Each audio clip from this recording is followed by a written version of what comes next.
سند نازل نہیں کی، اور اس کو بھی کہ اللہ کے بارے میں ایسی باتیں کہو جن کا تمہیں کچھ علم نہیں، اور ہر ایک امت کے لیے موت کا ایک وقت مقرر ہے، جب وہ آ جاتا ہے تو نہ تو ایک گھڑی دیر کر سکتے ہیں اور نہ جلدی ہی کر سکتے ہیں۔ اے بنی آدم، ہم تم کو یہ نصیحت ہمیشہ کرتے رہے ہیں کہ جب ہمارے پیغمبر تمہارے پاس آیا کریں اور ہماری آیتیں تم کو سنایا کریں تو ان پر ایمان لایا کرو، کہ اب جو شخص ان پر ایمان لا کر اللہ سے ڈرتا رہے گا اور اپنی حالت درست رکھے گا تو ایسے لوگوں کو نہ کچھ خوف ہوگا اور نہ وہ غمناک ہوں گے۔ اور جنہوں نے ہماری آیتوں کو جھٹلایا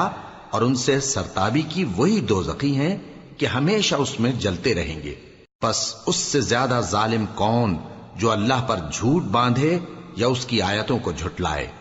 ان کو ان کے نصیب کا لکھا ملتا ہی رہے گا، یہاں تک کہ جب ان کے پاس ہمارے بھیجے ہوئے فرشتے جان نکالنے آئیں گے